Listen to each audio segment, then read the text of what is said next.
So Jason's work has intrigued me for some time, actually. This is some very interesting work. It's my pleasure to introduce to this community Professor Jason Sharman. He's a research scholar who's housed in the political science department and spending his fall 2014 sabbatical here from Griffith University in Brisbane, Australia. Jason graduated with his PhD in political science from the University of Illinois at Urbana-Champaign in 1999, then went on to work at American University in Bulgaria and the University in Sydney. In 2007, he took his current position at Griffith University. In 2012, Professor Sharman was awarded an Australian Research Council Future Fellowship, and he was also recently appointed a member of the Australian Research Council College of Experts, which is the highest academic honor in Australia. While he's here this fall at Barnard, Jason's working on a new project on grand kleptocracy and international efforts to tackle it, which fits thematically into his unique brand of research, which has been largely around the topics of corruption, money laundering, and tax havens, among other things. His 8 books and numerous scholarly articles span a wide topic set, but Jason is perhaps best well known recently for his book entitled Global Shell Games: Experiments in Transnational Relations, Crime, and Terrorism. Indeed, he's widely recognized now as one of the international leading scholars in the area of corruption and money laundering. The research that comprises the work in this book is absolutely fascinating, right out of a spy novel or action adventure flick. Along with his co-authors Michael Finley and David Nielsen and a team, I imagine, of graduate students, Jason set up experiments to test compliance with international standards governing the creation of shell corporations and their compliance with rules set forth by the Intergovernmental Finance Action Task Force, or FATF. More than 180 countries had pledged to follow FATF standards, which were established essentially to ensure that accurate information on the beneficial owner is made available to competent authorities. Jason and his team conducted their research by posing as consultants in various forms of dress and speak, and then roughly asking over 3,700 incorporation agents in 182 countries to form companies for them. Their findings were nothing short of depressing. Roughly half of the agents who replied did not, in fact, ask for proper identification, despite agreeing to the terms of the FATF. And almost half of these asked for no documentation at all.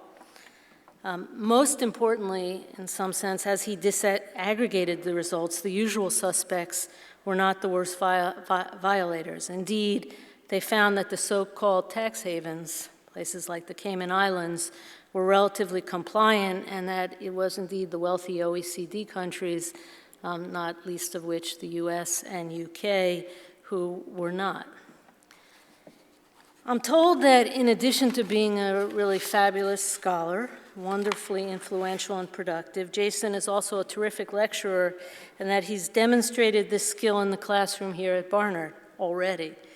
In addition to his work on grand kleptocracy, Jason's also collaborating now with Alex Cooley on another really interesting research project near and dear to the hearts of many of us in New York City, and that is on the luxury real estate market and its possible use as a money laundering and sanctions busting conduit. Imagine that could possibly happen in our own backyard.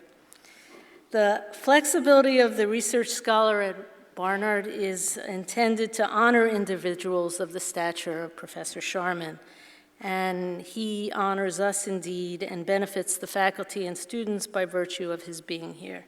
Jason, it's a pleasure to introduce you today. It's a pleasure to have you spending the fall here, and we look forward to hearing all you have to say. Thank you.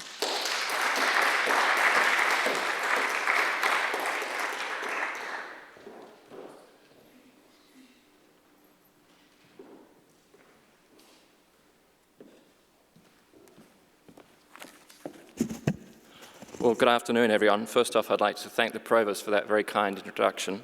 I'd also like to thank Barnard College for having me, and in particular, Professor Alex Cooley. As has been described, the presentation summarises the results of a book, co-authored book, Global Shell Games, done with Michael Finley at University of Texas, Austin, and Dan Nielsen at Brigham Young University. It's also thanks to the effort of 25 research assistants at Brigham Young University. I'm very pleased we have two of them in the audience here this afternoon. So thanks in particular in person to Dane and Brittany for their work. The presentation pretty much describes the results of what we believe to be the first global field experiment conducted in political science. And as the précis has outlined, this involved impersonating via email a rogues gallery of 21 different characters, from would-be corrupt officials to money launderers, soliciting offers for exactly the sort of prohibited anonymous or untraceable shell companies that violate international rules, to test the effectiveness of these rules from 3,700 private firms in over 180 countries. I guess the starting point for this is just commonsensically, we know that there are a lot of rules out there that are routinely violated the whole time. Just because you institute a speed limit doesn't mean that people necessarily drive any slower. Just because you ban a certain class of drugs like marijuana or cocaine doesn't mean in fact that those drugs are unavailable. And we know that rules instituted at the international level are even harder to make effective than those at the domestic level, for the simple reason that we have no world government in an analogue to domestic governments. Whether we're talking as scholars or as policymakers or as citizens, the thing we care about is not so much whether there are rules on the books as whether the rules make any difference to actors' behaviour. Finding this out at the international level is a little harder than you might at first think, but this was basically the main goal of this exercise with reference to shell companies. The structure of the talk here this afternoon is pretty simple. It's just in 3 parts. First off, I'm going to talk about what shell companies are, why they're important, and the international rules that, in theory at least, govern them. The second one is just to lay out how we did the research, to describe the method of the project, a little bit about field experiments and the logic of those. And thirdly, of course, as you expect, present the results and conclusions with a brief afterword as well about the ethics and legality of this exercise. So getting on to shell companies first, the shell part pretty much describes the fact that when we hear about companies, we normally associate it with the idea that a company produces a good or a service, it has a physical headquarters, it has employees, it has a pension plan, it may have a canteen, and so on. Shell companies, however, are nothing more than just a legal identity. So this is one I set up in the Indian Ocean country of the Seychelles in 2009. There's no building, there's no pension plan, there's no canteen, there's no good or service produced by this company. But it does in fact have a bank account in Cyprus. The important thing with shell companies is that just like a real person, they can hold bank accounts and own property. They're easy to set up online in a few days, perhaps even a few hours, and they're pretty cheap. They'll set you back between a few hundred and a few $1,000s. This one, including the bank account, was a little over $3,000. And just to illustrate the global nature of the problem, in terms of global shell games, when I set this up, I was based in my hometown, Brisbane, Australia. I got in touch with a firm in Singapore. They asked me to make a deposit from my US account into a Hong Kong euro-denominated account. They set up this company in Cyprus and then an associated bank account in, the company in Seychelles with a bank account in Cyprus. So you really can see this is sort of a global policy phenomenon we're trying to get to grips with. One of the problems with shell companies is that you can sort of see in this quote from one of the firms whose business it is to set up and on-sell shell companies there. With disarming candor, this firm in Cheyenne, Wyoming, goes on to talk about why shell companies are useful. The crux of the issue is that the shell company can be ostensibly an independent legal person who is in reality, or which is in reality, a dependent instrument of a real individual, a real person, which can then be used to separate, screen, and conceal financial behaviour that that individual would prefer to keep secret. So, to give you another quote from another corporate service provider, that is the business whose business it is to set up and sell shell companies to their eventual user. Another email reads as follows. The anonymous structure we offer is totally secure since we manage the bank account on behalf of the owner. The owner's name appears nowhere. Using this structure, no investigator could determine the true ownership of the structure. We offer additional security by the fact that we could change the nature of the structure and relocate it to another jurisdiction literally within minutes if required. Having said that, we should make it clear that we will not engage in any illegal practices on behalf of clients. However, what is illegal in one country may not be illegal in another. Okay? So you can see this problem of shell companies and the opportunities for illicit use that they create. But just to make it a little more concrete, I've got a really local example here. This is a building, as I say, 650 Fifth Avenue in Manhattan, that was for 30 years in some sense hidden. It was owned by the Iranian government and particular agencies of the Iranian government associated with its nuclear program. But it was hiding in plain sight since the revolution in 1979 because it was owned by a New York company, just called 650 Fifth Avenue Company, and a Jersey company as well, and that's Jersey in English Channel, not New Jersey. So for 30 years, the Iranian government, after the hostage crisis, after Iran's support of terrorism, after the nuclear program, and after all of the financial sanctions were applied, you've got this huge building smack in the middle of Manhattan where all of the rent is going to the Iranian government, just because the real owner, the beneficial owner, the Iranian government, was hidden behind this corporate screen, behind this artificial legal person, or in fact two, of the New York company and the Jersey company. One more possibility, okay? This picture here is from the small West African country of Guinea-Bissau, described by the United Nations as the world's only true narco state. Many of the ruling generals there have been indicted for drug trafficking charges. The ruling generals came to power after they hacked to death the last civilian president with machetes. It's part of the international drug trade because the Sinaloa cartel and others from Mexico and Latin America use it as a way station in flying drugs across the Atlantic and thence into Europe.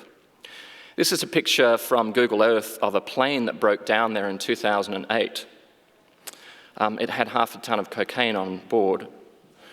They couldn't get the plane to work again, so the drug cartel sent another plane to try and repair the first one, and when that was impossible, they just unloaded the cocaine, put it on the new plane, and flew away. Again, the connection here is that this was owned by a Delaware company, LB Aviation, another shell company, okay? And again, just as the Iranian government used New York and Jersey companies to conceal its ownership of 650 Fifth Avenue, so too this aircraft and others used by the Sinaloa cartel then and now is again hidden or concealed by the legal fiction of a shell company. And I have to say, even though this case was reported in early 2009, I recently did a check on the Delaware company registry. LB Aviation is still registered in Delaware. It's listed as being in good standing, and according to at least Delaware corporate records, the Sinaloa cartel paid actually $75 in tax to Delaware last year. So these are some of the problems, and certainly they could be replicated again and again. There's been sort of a rogues gallery of operations that have used shell companies in this same way. Okay, unsurprisingly, given that these shell companies are so useful for a variety of miscreants, whether it's rogue states, drug cartels, corrupt officials, or those looking to evade taxation, a variety of international organizations have passed laws and rules to make sure that shell companies are transparent. And again, the $64,000 question, or the name of the game is, can you look through the shell company to find the real living, breathing individuals behind it, whether it's the Sinaloa cartel, whether it's the Iranian government, or whoever it might be.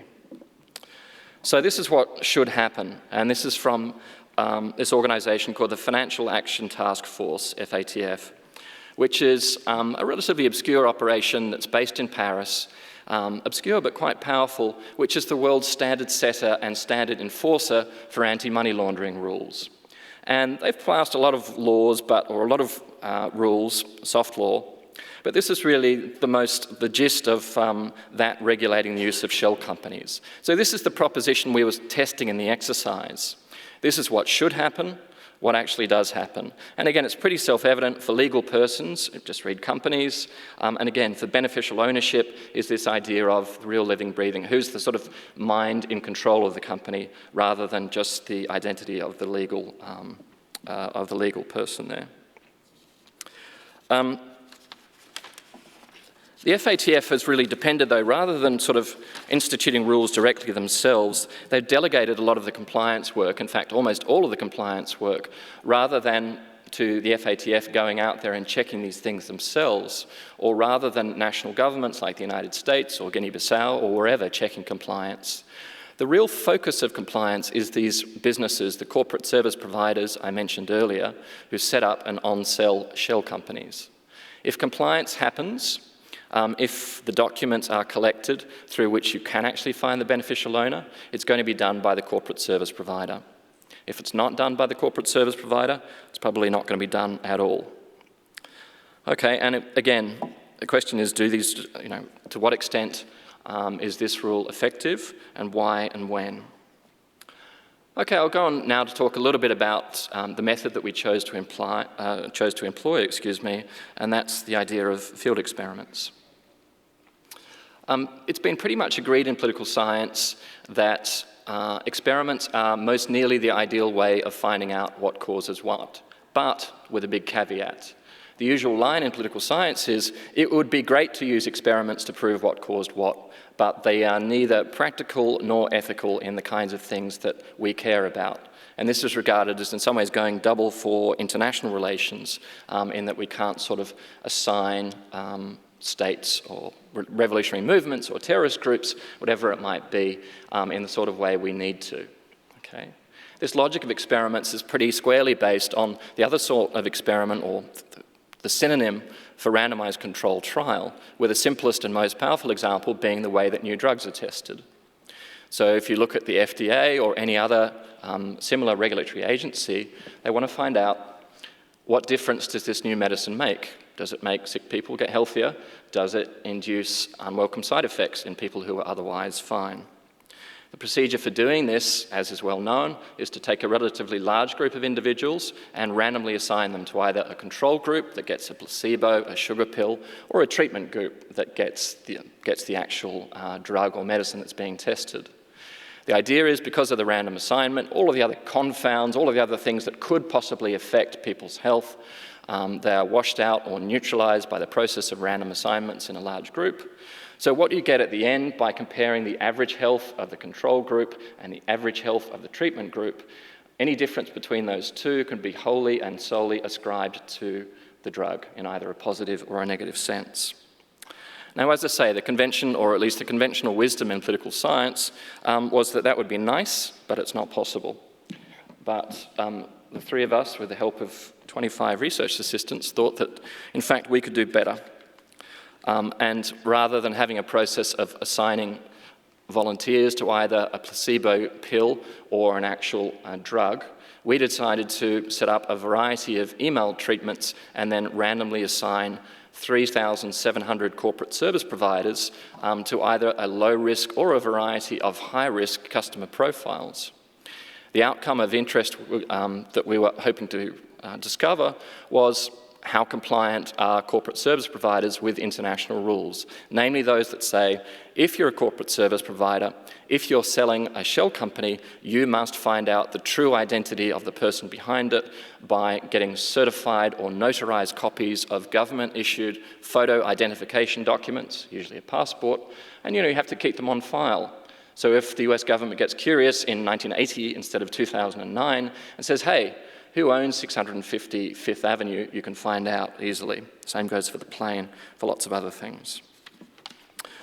We had 3,700, and then because we used a variety of treatments, we kind of switched it around. So each one of these 3,700 corporate service providers we tested got at least 2 treatments. So in fact, the numbers we get are pretty big, 7,500. About half of the group was in the United States, half distributed through the rest of the world. So we think the numbers are pretty much big enough to get both good internal and external validity. And again, importantly, the treatments that we had were assigned randomly.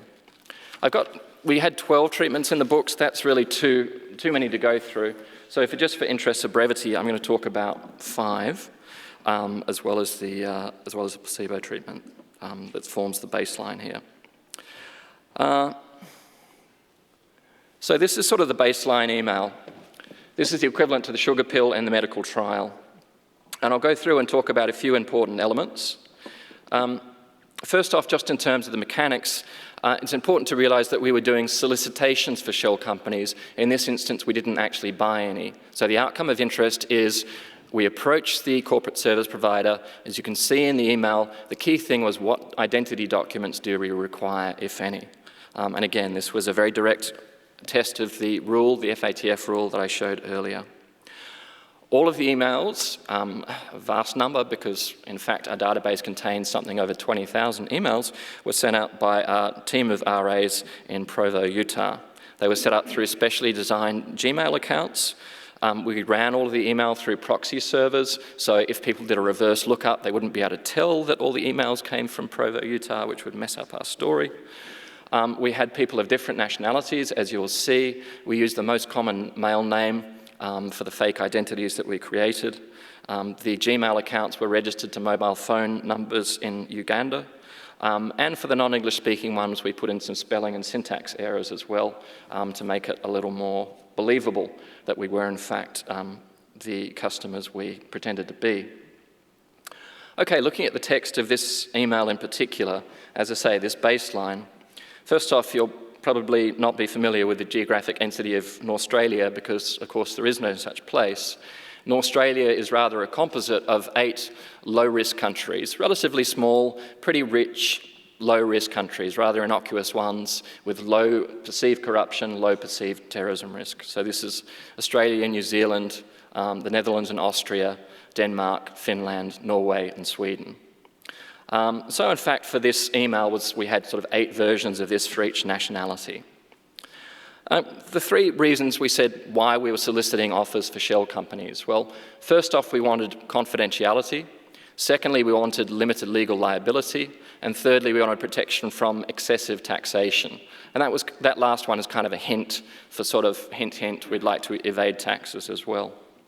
Why these 3 elements? Well, I went round to corporate service providers in about 20 countries and did interviews. I also went to a lot of corporate service provider conferences where they talked about their customers and the market. And these were the 3 most common reasons that they talked about why people would want a shell company. We were keen to do all of this via email, even though some of them wrote back and said, this is wonderful, we'd love to sell you a shell company, perhaps we can give you a call or Skype, but we kept everything to email. Because I didn't think we could do accents from all the different countries, but more importantly because we wanted a written record of all the communication that passed between us and the corporate service providers so we could code things adequately. As I say, the key question for us is what identifying documents will you need for us? And again, this gives us the handle on compliance that we wanted in terms of whether the shell companies would be transparent or not. Okay. Using this basic framework, we then did a few variations, and as I say, these were the treatments. So if this is akin to the sugar pill or the placebo, then we've got a few treatments there. The differing text is highlighted in bold. Obviously, that's not the case in the actual emails we sent out. The gist of these is basically keeping the template of the email as similar as possible while only varying one key piece of information. Okay? And again, this was to see what difference, if any, does this revised email have on corporate service providers' likelihood of replying to us at all, and secondly, whether or not they follow international rules by making the sale of a shell company conditional upon us supplying notarized copies of a passport or not. This one's a pretty simple intuition. It just says, well, are people more likely to follow the rules if you tell them what the rules are? One school of thought in international relations and international law says that a lot of the reason you have non-compliance with rules is that sort of ignorance, or that the rules themselves are unclear. That it's not so much a deliberate violation or flouting of rules, is that people just don't know, okay? So we thought, okay, well, maybe that applies here. So we thought, are corporate service providers any more likely to follow the rules if we, in fact, cue them in that A, there is this thing called the FATF, and B, that there are standards for disclosing information when you form a company. So, and again, you can see the rest, it's the same. We use the same Australian, we use the same rationale for wanting to get a shell company. We use similar, though not exact, phrasing because we were afraid that if if the same corporate service provider got 2 or more of the exact same emails, this may be a little bit giving the game away in terms of what we were up to. And again, keeping it to email, and again, the key thing is what documents are needed. Okay, the second one. So if the FATF is an obscure organisation, I take it this one is not. So we thought, well, another school of thought says that FATF, 20 people in Paris, talk shop, who cares? Presumably very few American companies would say, IRS, never heard of them, who cares? Okay. So the school of thought that's saying, well, maybe international organisations don't strike fear into the heart of businesses when it comes to breaking international rules, but perhaps if we cue people in that A, there's a rule out there, and B, it's enforced by an agency that we know you care about, then this will make people more likely to follow the rules. So it's this kind of maybe domestic enforcement agencies have a lot more credibility or a lot more scary prospect for American businesses than some faraway international talk shop. And again, the rest of the framework pretty much the same. This one again, just a simple change, but perhaps an important one. Are people more likely to break the rules if you pay them to do so? Okay? And this could go one of 2 ways. The simple way would say, the more incentive you give people to break the rules, the more likely they are to break it. However, you could say, well, maybe it will have the opposite effect.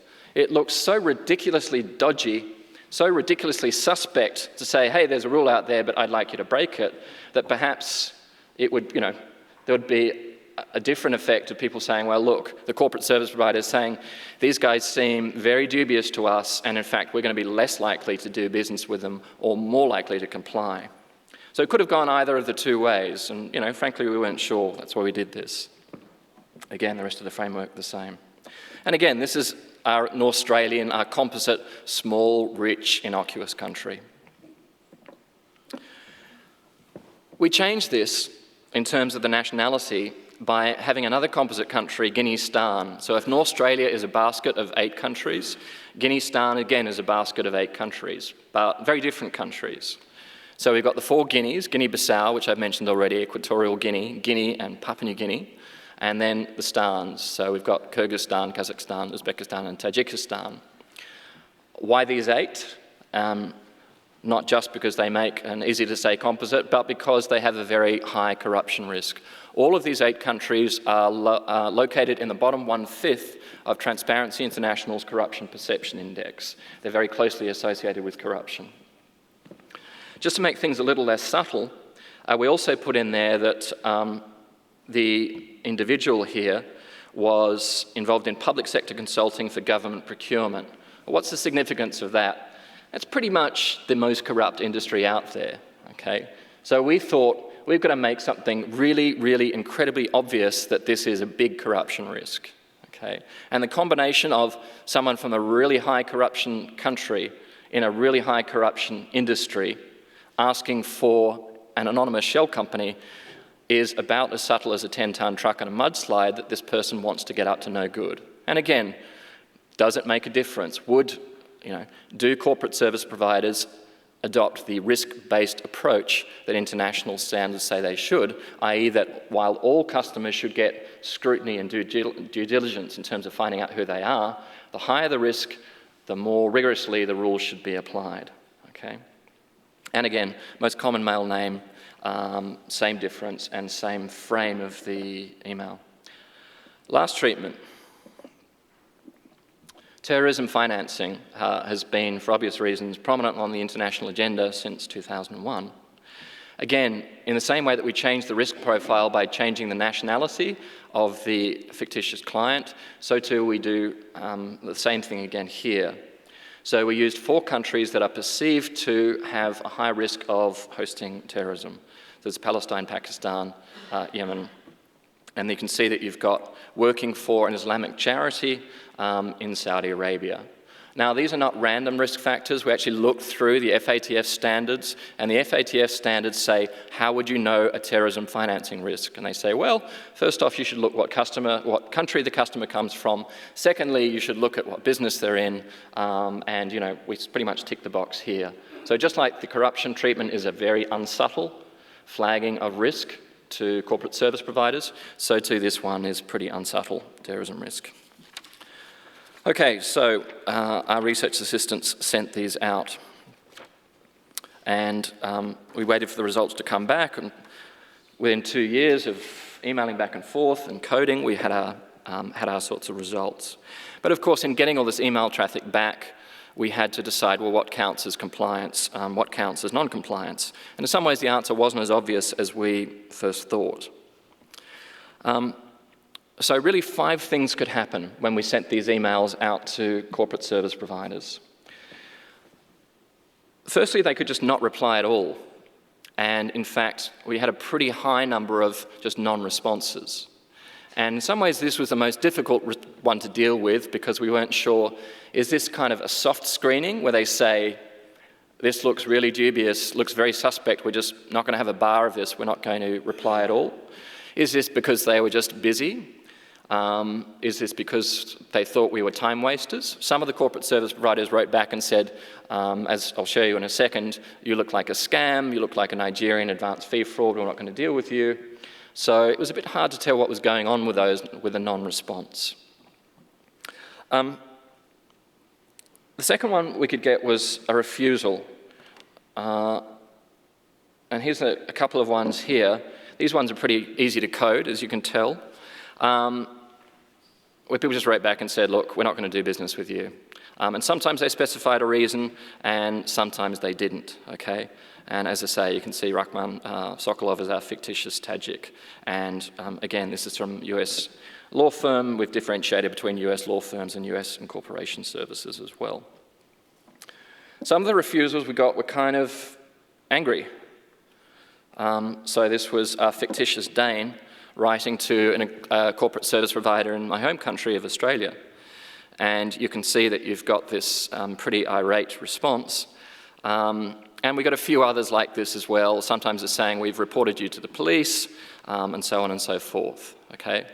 Luckily, we didn't actually get any that said, I think you're a bunch of social scientists performing a field experiment, so we're pretty sure that our cover wasn't blown there, and we can believe the sorts of results that we get. Okay, the ones I've shown so far have been pretty easy to code as refusals, but this, wasn't always the case. Sometimes we've got this, and apologies for the bad language in this reply. So here we've got our terrorism risk, and remember, this is the really, really unsubtle terrorism risk factor, and a reply from a law firm in Florida. And we coded this as a refusal, but you can kind of see some ambiguity here in that the no is conceivably turning into a yes for $5,000 a month, okay? So here you have an approach that ticks every terrorism risk writing to a corporate service provider in the United States, and they say no, well, maybe for enough money. And again, ends up with the rhetorical question of just how stupid do you think we are? And we have an answer for that as well. Okay, this is more of the good news. This is from the small Caribbean country of St. Kitts and Nevis, and this one is coded as compliant. And they say, yeah, sure, we'll sell you a shell company, but we need certified copies of the information page of your passport, and you need supporting utility bills showing us where you live, and of course you need to send some money, but some references as well. This is a good news story. This is what is meant to happen. This is when this FATF standard is working. This is what kind of email we should have got, okay? They're saying, yeah, sure, but we need to, in the jargon, know your customer, KYC, okay? And then the wire instructions there. We had a category of partially compliant, where people asked for some ID, but not enough to satisfy international standards. International standards say that it should be photo, government-issued identification that is certified or notified as a true copy, which usually means a scan or a photocopy, picture page of your passport, notarized by some state agency saying this is a genuine and true copy. Okay, now again, the non-compliant ones. And both of these are our corruption treatment, again, the incredibly unsubtle corruption ones. You can see the sort of disarming candor or easiness of forming a shell corporation when they say, sure, it's no big deal, it will take you 10 minutes, we'll sell you. And again, these are really sort of cheap propositions as well. Also happened in terms of our terrorism treatment, again for a US law firm, and the person here is very concerned that we use Nevada, okay, and lays out the virtues of Delaware, as you can see, explicitly puts this privacy rationale out there, completely either doesn't pick up on the terrorism risk or doesn't care about the terrorism financing risk, and despite that, for the low price of $235, is willing to sell the exact mechanism by which you can camouflage your financial dealings, okay? So this is how we coded things, and this gives you a flavor of the responses that we got. But of course, this wasn't an exercise in anecdote. We wanted to check out the overall or global results. We really did this in terms of 3 levels. First off, the global level. These are international standards we're talking about. Again, it's not the effectiveness of domestic laws we're testing so much as international standards, this one set by the Financial Action Task Force.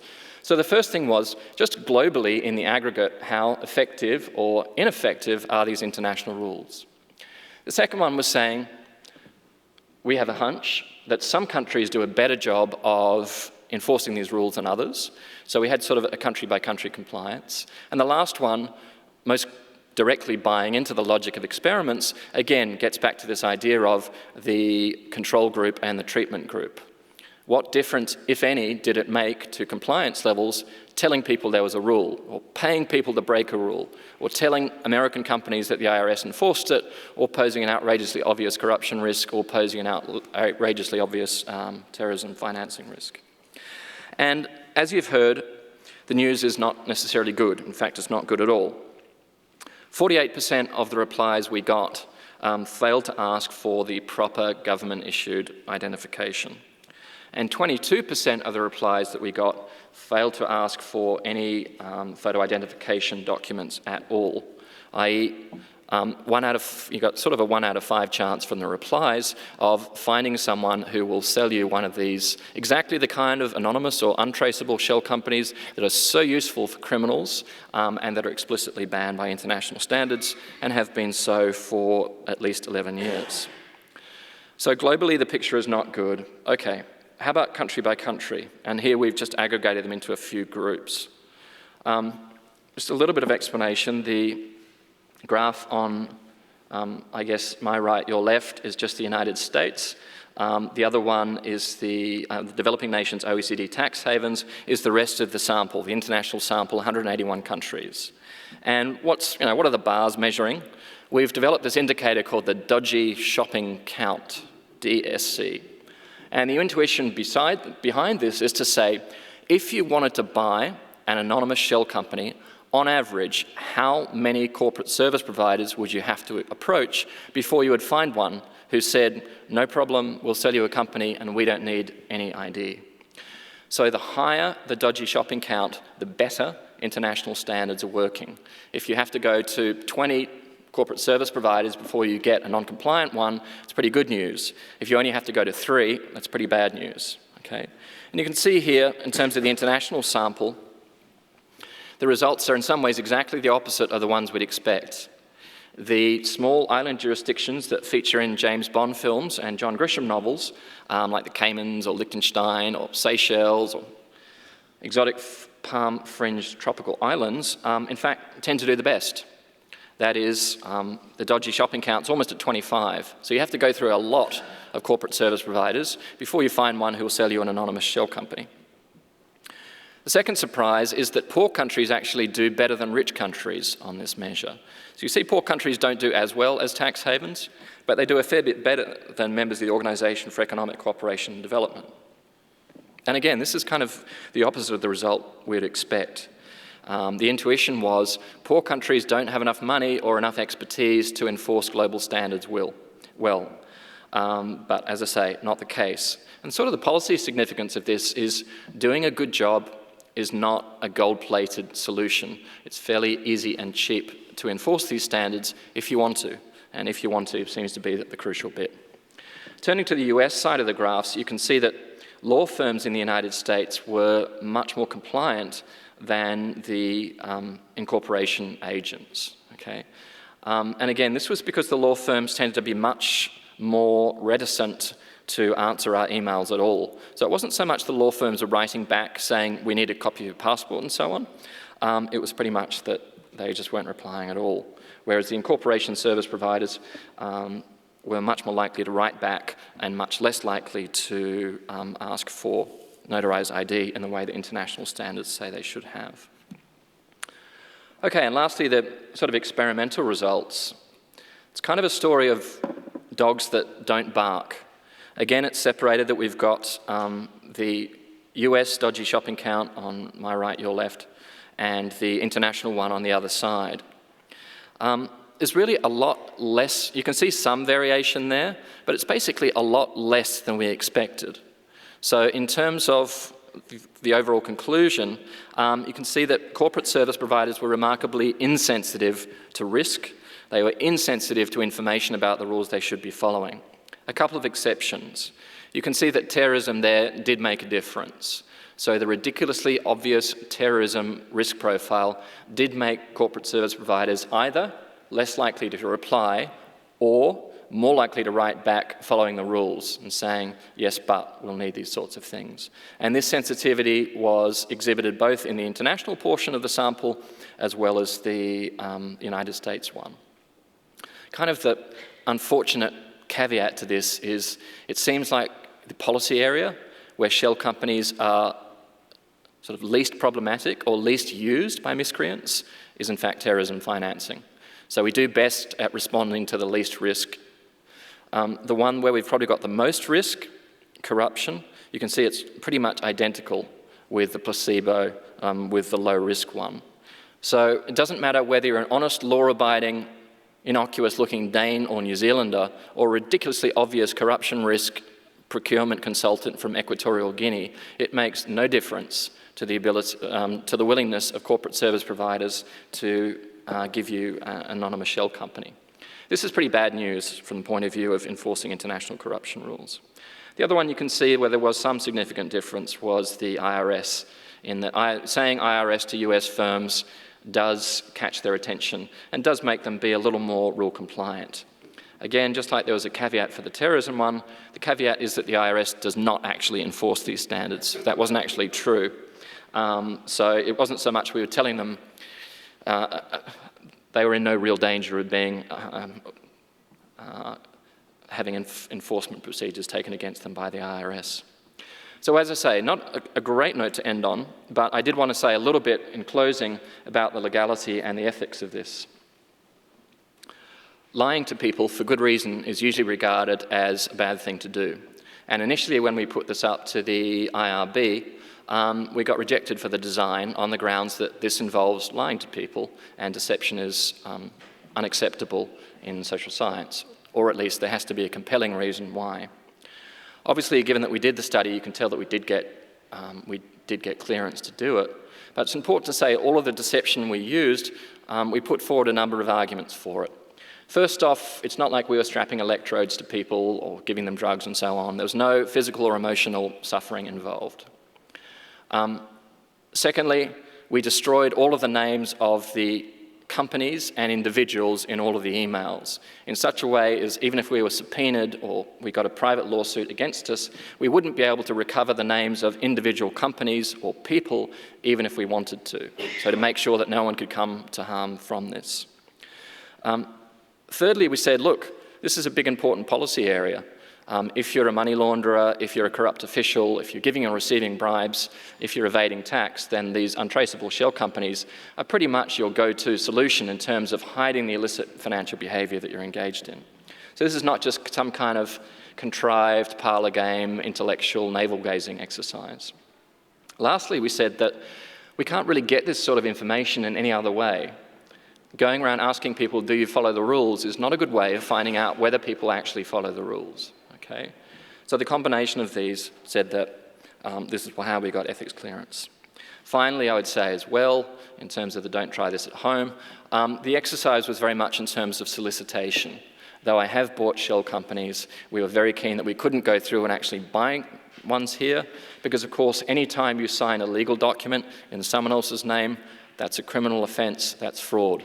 And although we were very interested in the answers, and although we're very interested in pushing forward the boundaries of social science research, that interest doesn't quite extend to being thrown in jail. With that, ladies and gentlemen, I'll end the talk, and thank you very much for your attention.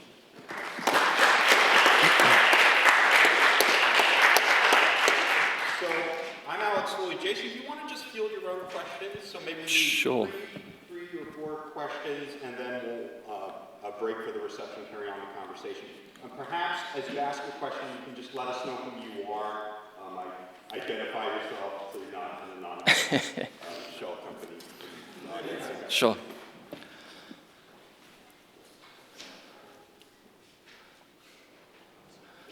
Yeah. Scott McCuff, partner in political science. So I'm a little confused about the group that got back to you and said, got back to you and said, could we call or Skype or something like that? I was a little unclear. First, you coded these people how? Sure, we had a standard response for this. So when they would say, they write back and say, we're interested in doing business with you, let's call or let's Skype or maybe even let's meet in person. And one of the things, the exercise pretty much depended on consistent treatment of all of the people we dealt with, such that we could make accurate inferences between the treatments. So as well as having a standard approach letter, we had a standard response to, can you give us a call? And you can see we sort of flagged this on the original emails. We talked about being busy and wanting, busy and preferring email. Please respond by email. I'm out of the office with meetings frequently.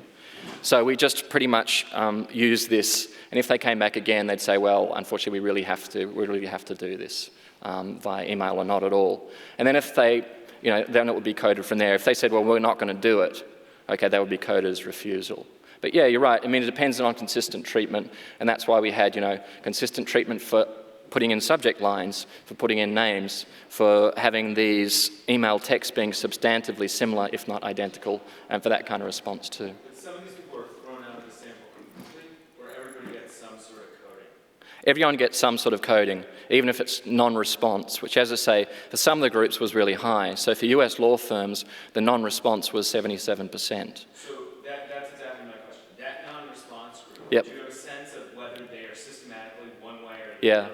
Yeah. Or are they just sort of noise? Sure. So for those, it was the biggest puzzle, and the way that we decided to address this, actually on the advice of people here at Columbia, was we then sent we thought, well, look, there could be sort of two main things of interest going on here.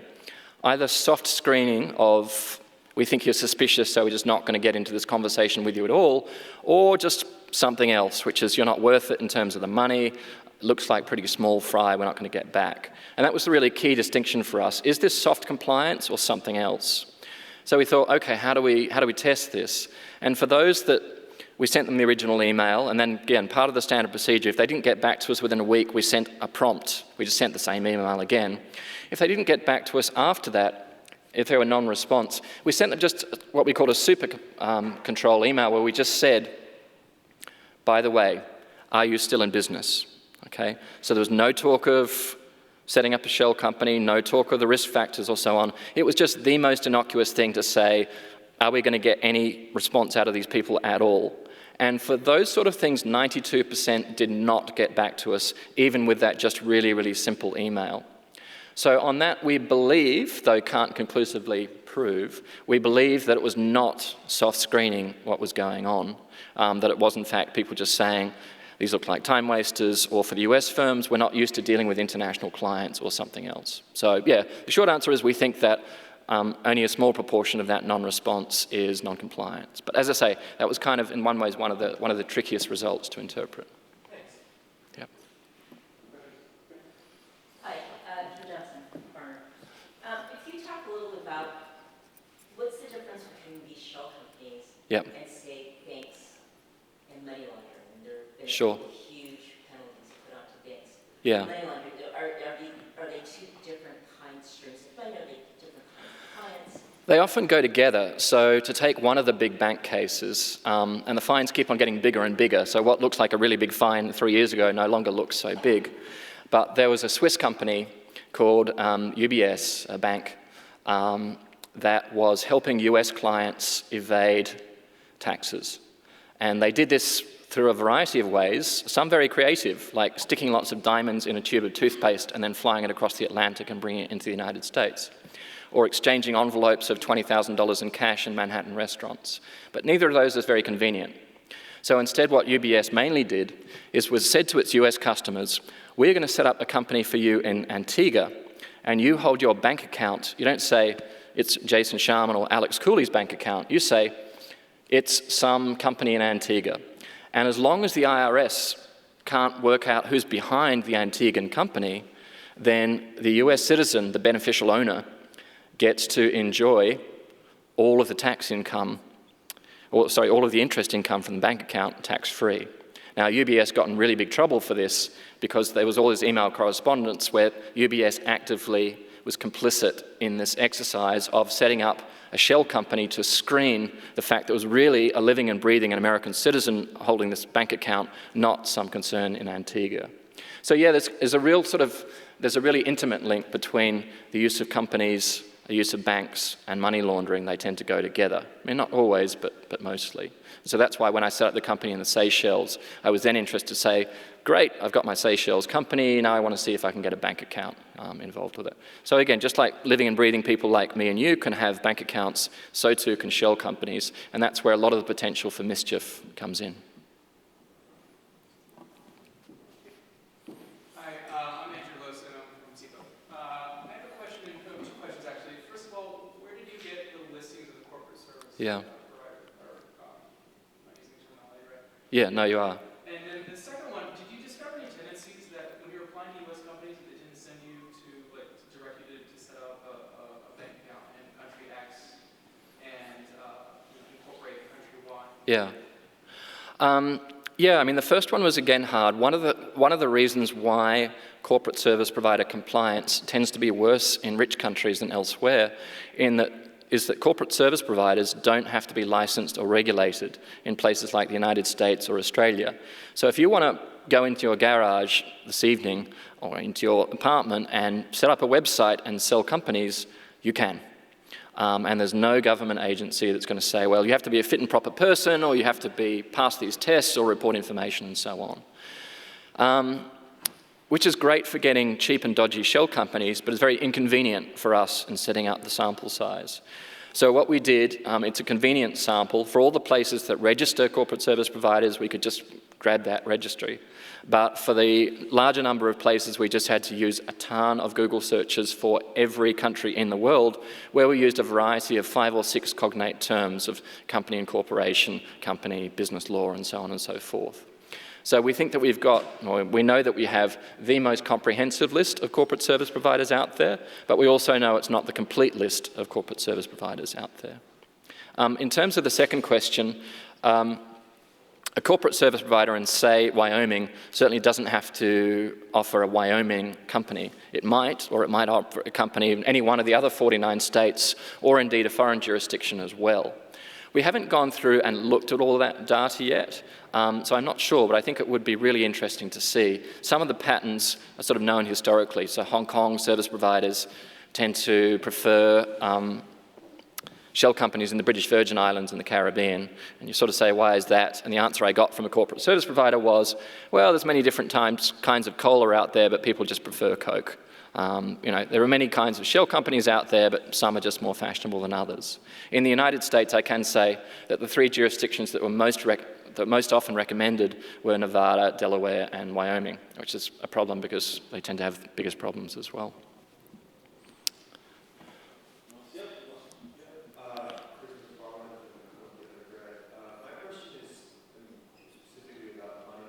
Yeah.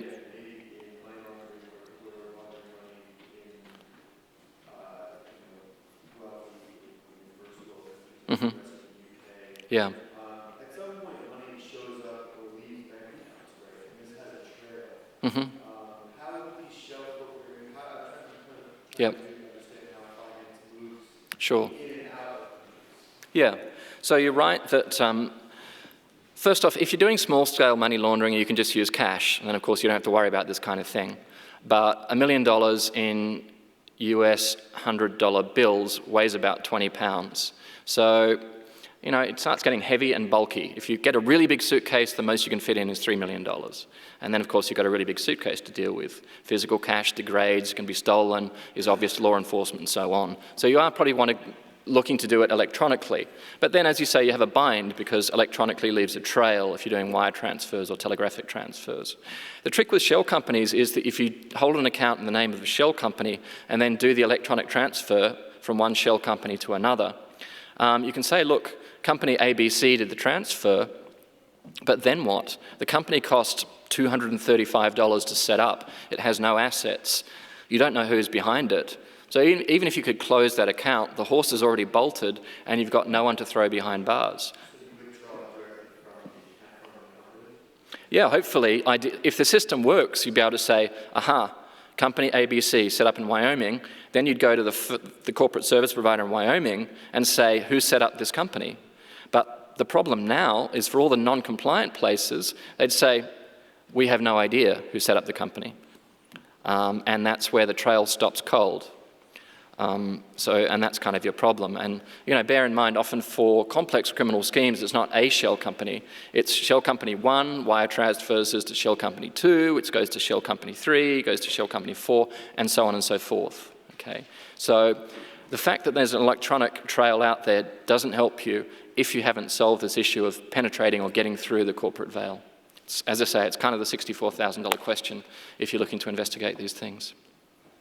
So, the formal part of election Q&A is drawn to a close, but we're going to have a reception, and please feel free to stick around, ask Jason some more follow-up questions, some advice and recommendations on what to do if you want. And Jason, we're just incredibly grateful to you, not only for this lecture, but also for being here this semester and integrating in our community. And wishing you all the best with this work. And thanks again. Thank you very much. Thanks.